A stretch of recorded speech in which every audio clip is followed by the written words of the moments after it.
This is The Download from Sounds Profitable, your daily source for the essential news of the business of podcasting, brought to you by Spreaker from iHeart. I'm Gavin Gaddis, home again.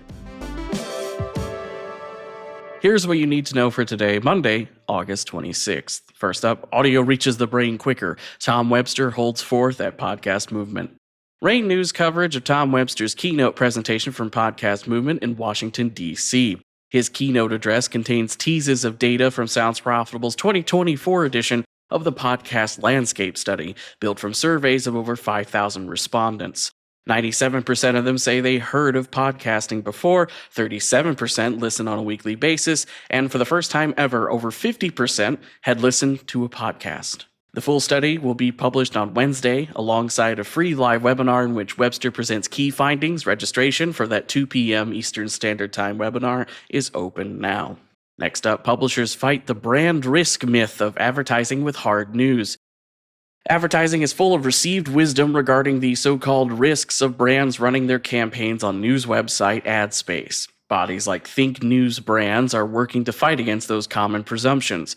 Similarly to how studies like The Medium Moves the Message finds podcast audiences self-select what content they listen to and generally prefer when brands support their favorite shows, 60% of respondents to the Think News Brand study say they trust ads more when they appear next to premium news content.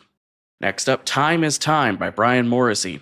Journalistic content, especially traditional newsrooms with full staffs dedicated to fact-checking and reporting stories, are up against far more agile competition in the new media age. Morrissey points to the viral clips of a recent Theo Von podcast episode in which he interviewed Donald Trump. While Von is a stand-up comedian, his interview is competing with formal journalistic content and winning. For journalistic content to survive competition with smaller, more agile media spin-ups, like a stand-up comedian podcast that gained viral success over 2 years, the old guard will need to become more lean and agile themselves. Next up, podcasts used to be ad-light oases. Not anymore. Plural of oasis. You don't see that one a lot. A new Wall Street Journal takes a look at the ad load of podcasting. Oxford Road's recent study with Podscribe data found ads took up an average of 10.9% of podcast runtime in Q2 of this year, compared to 7.9% in 2021.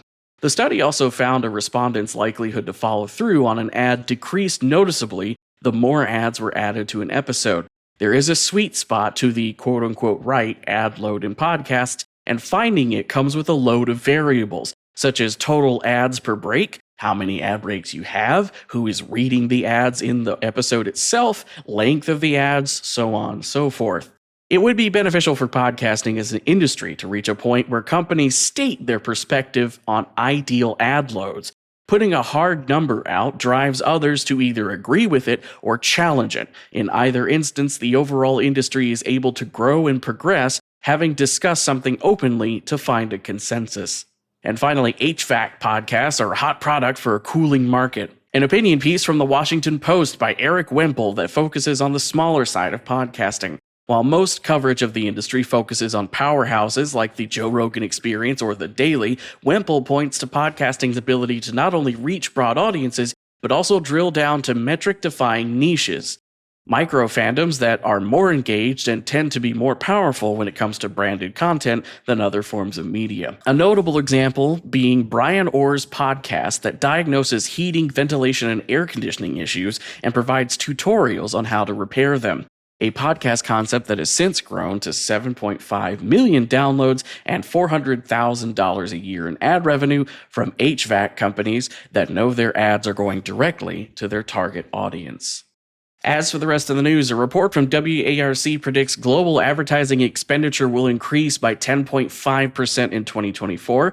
Spoken audio subscription service Podimo has acquired the Dutch podcast production house Tony Media. Sunday Sports Club with Allison Cooch has joined Dear Media. The science behind consumables podcast measurement product PodIQ and broadcaster ARN Media has reported that profits are down, but advertising is resilient. Be sure to check out the links to every article mentioned right in your podcast listening app or at soundsprofitable.com, where you can also subscribe to the newsletter version. The Download is written and produced by Newton Shadowcotty, myself, Brian Barletta. This episode is hosted on Spreaker. For Sounds Profitable, I'm Gavin Gaddis. Download us again tomorrow.